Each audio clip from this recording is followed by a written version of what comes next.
Happy Gaura Purnima to everyone.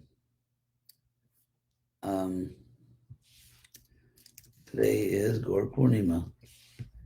It is March 9th, 2020. I'm in Coronado, California. And by Krishna's mercy, by Lord Chaitanya's mercy, by the mercy of modern communication, we can all be communicating with each other. So today, the day of Lord Chaitanya,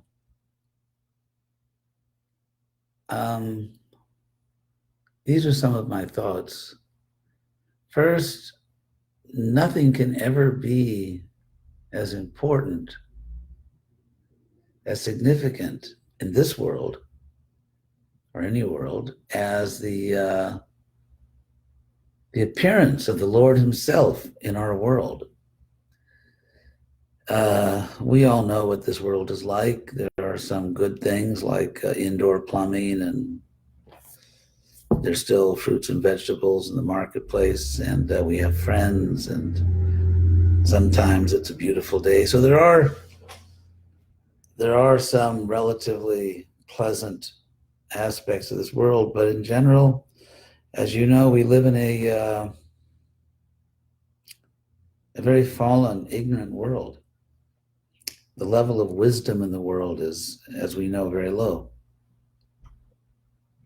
And into this fallen world, Krishna personally came as Chaitanya Mahaprabhu. It's 2020, which means that he came 534 years ago. 534 years ago. So, just as Lord Chaitanya had an internal and external mission, internally he came, of course, to relish the loving relationship, the love between Radha and Krishna. Especially he wanted to experience Radha's love, Radha Bhava Dyuti. The Lord came glowing with the love of Radha. And of course, he's Krishna. He's actually Radha and Krishna together. There's some very amazing verses in the Caitanya Charitamrita, astonishing philosophy, actually, that describe the identity of Lord Chaitanya. In any case, he came to this world, and also, of course, to save the world, to bring spiritual knowledge to this world. And so we also have an internal and external mission, just as Lord Chaitanya had an internal and an external mission, we do also. Here's the verse, the fifth verse of Caitanya Charitamrita. I just want to read this verse, and I want to talk about our own internal and external mission. Just as Lord Chaitanya had an internal and external mission, which ultimately are both spiritual and are not really different. So the fifth verse of the Caitanya Charitamrita, Adi Leela, chapter 1, verse 5, Radha Krishna Pranaya Vikritir Hladini Shaktir Asmad Ekadmanav Api Bhuvi Pura Deha Bhedam Gatautam. So Radha Krishna Pranaya, the love of Radha and Krishna, is a vikriti, probably translate transformation, which is called Hladini Shakti, the blissful potency. Radha Krishna Pranaya Vikriti Hladini Shakti Asmad. And then there's one Sanskrit word, it's actually a compound word, which I think is one of the most amazing philosophical statements in any book. And it's just one compound word. And the word is ekatmanau. Eka means one, of course, and atma, soul, or self. So ekatma would mean one self or a unique soul. Ekatma, which is a word we find in our literature. But here, it's in the dual form. In Sanskrit, a word, a noun, can be singular or an adjective, of course, or a participle. Anyway, a word can be singular or plural, but also dual. There's a dual form. So you can say two of something. Just like if you were talking about Krishna and Balaram, you could say Ishwarao, the two lords. So that AU ending is the dual, often, in many cases. And of course, we find that in the famous song, Vande Rupa Sanatanao, Raghu Yugo. So here it said one, literally it says one, two souls. That the two souls are one. And so here you get Veda Veda, it's right there in the verse 5 of the Caitanya Charitamrita, because the Veda, the difference is that it says, speaking of Radha and Krishna, that says Atmanao, which in Sanskrit it simply means two souls. Atma is one soul, and Atmanaha is plural, many souls, and Atmanao is two souls. So here we have Atmanao, the two souls, so that's Veda, but then Aveda, not different, Eka, are one. The two souls are one.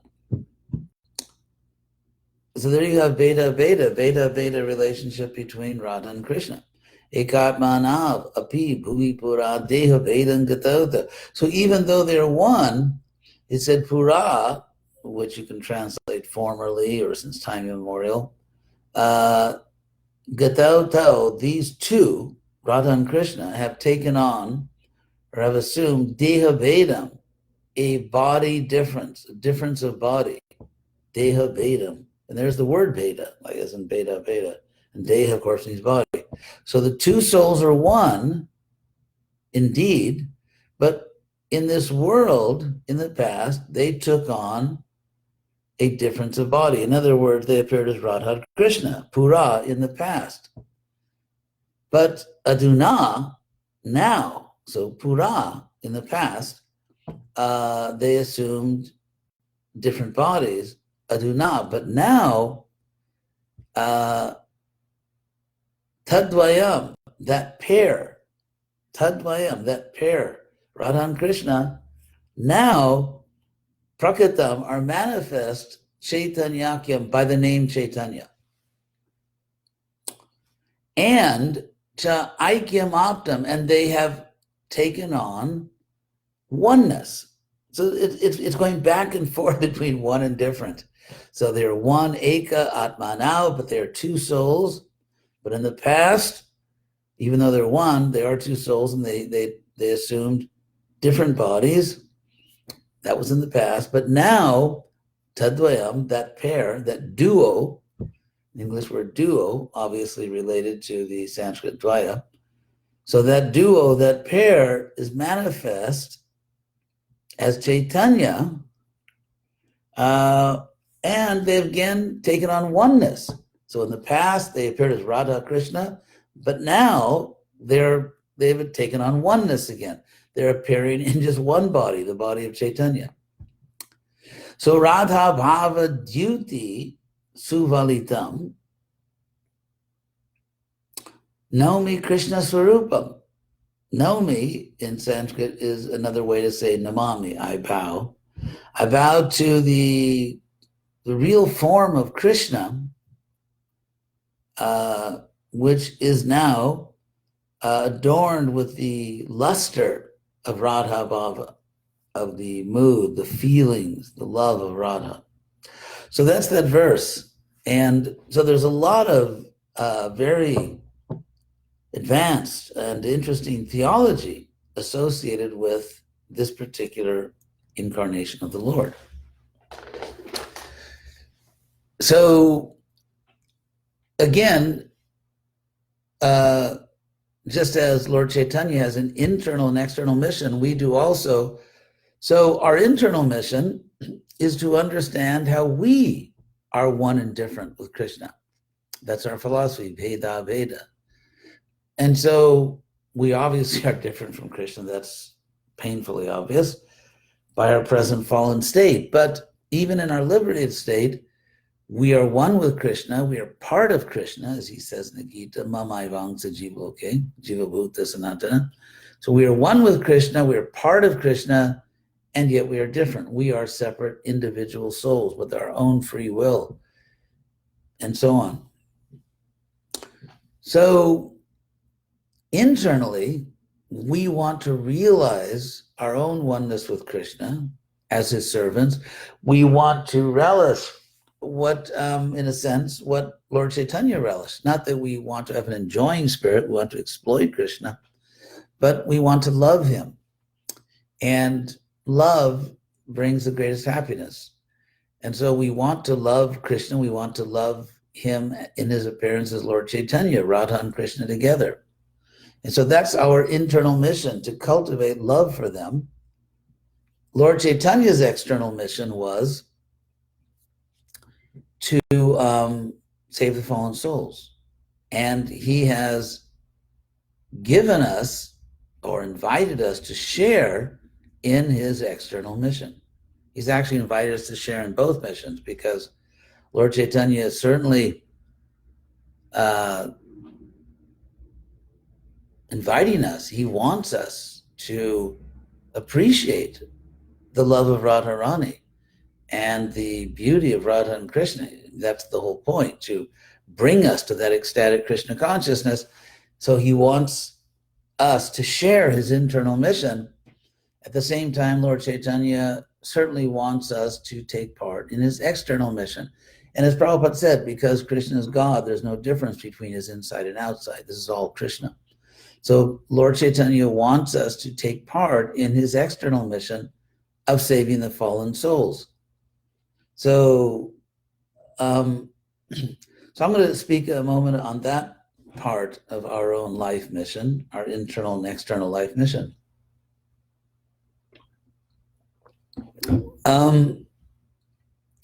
How do we do that?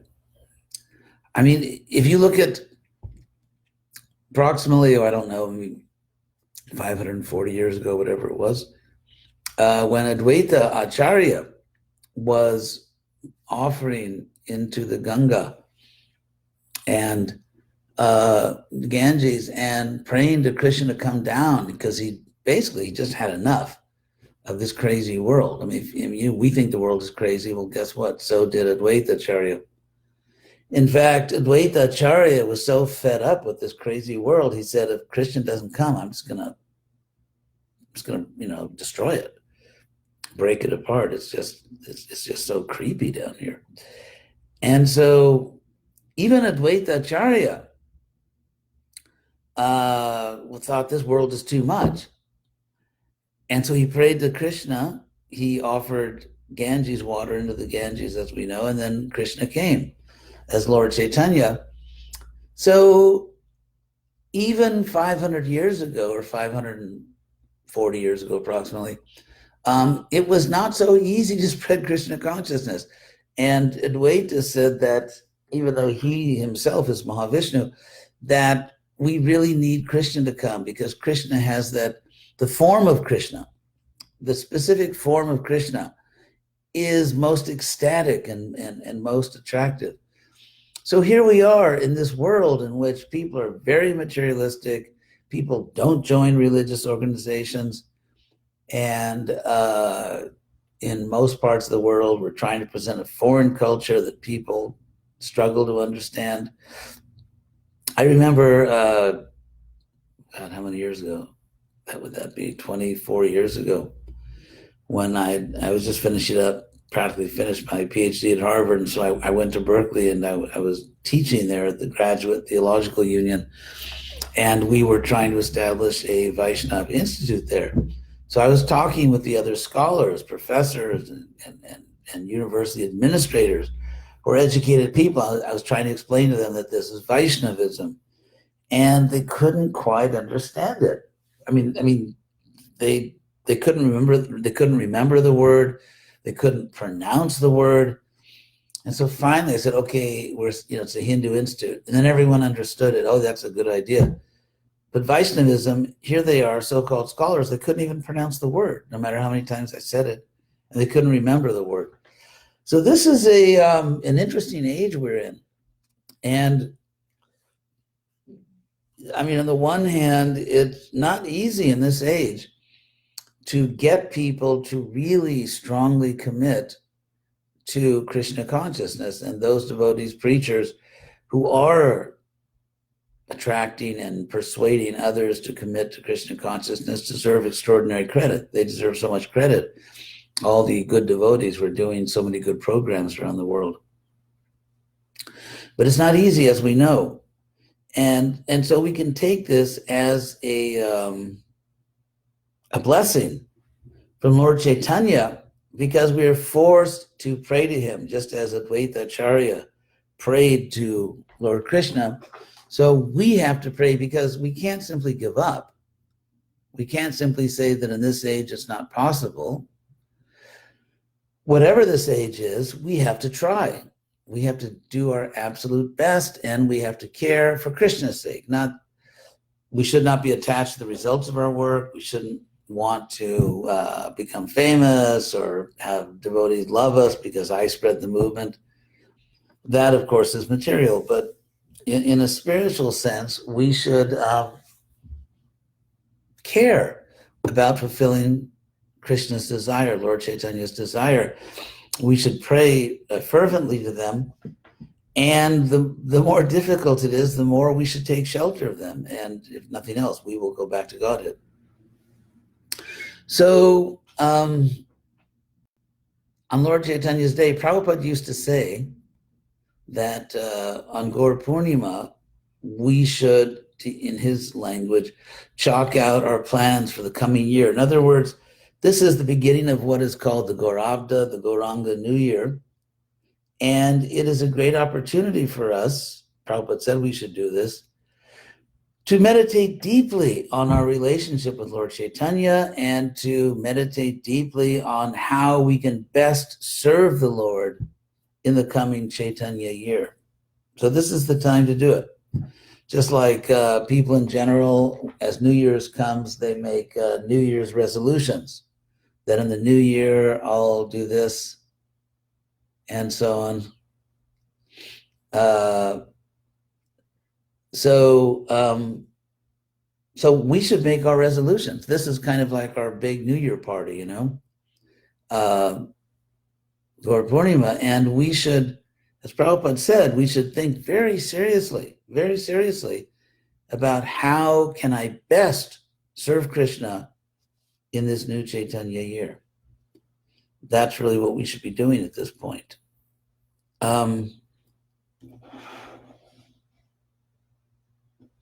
Let's see, there's a few questions. Are you trying to organize a Vaishnav culture course at some university nowadays? Not really. And of course, we should have those courses. I'm thinking more of philosophy now. If you want to know what I'm doing these days to keep myself busy, in addition to writing, Mahabharata is going very well. But also, I am engaging with the Bhaktivedanta Institute, which was very dear to Prabhupada, and therefore it's very dear to Lord Chaitanya. It was very dear to Prabhupada, the Bhaktivedanta Institute, which deals with science. How do we understand and present Krishna consciousness in a way that will respond adequately to the challenge of materialistic science. Science is a good thing. Materialism is a bad thing. So in that sense, among the many ways we try to present Lord Chaitanya's mission, we try to understand how we can best present it philosophically, culturally, in all ways. How can we best serve the Lord? That's really the question we should be asking ourselves. So I'm actually not going to give a long Gaura Purnima lecture today. I'm sure you all have other programs. And I don't see any questions here. Just check again. So anyway, thank you all very much for your attention. And I hope that you will all follow Prabhupada's request and use this day to meditate deeply on how you, in your situation, can best serve Lord Chaitanya and his mission. So here's 2 points. Let's see. What gift did Lord Chaitanya come to give that had not been given to the world before by other incarnations? This ecstatic love of Krishna, not just worship of Vishnu, not just reverence for the Lord, but this ecstatic love to enter into Krishna's most intimate, most ecstatic pastimes. So that's what it is. Anyway, thank you all very much for listening. There are no more questions. I apologize. It's going to be sort of a short class, but I'm sure you are all very busy and have many ways to worship and remember Lord Chaitanya on this day. So, Jai Sri Chaitanya, Jai Gaura Purnima, Hare Krishna. Thank you.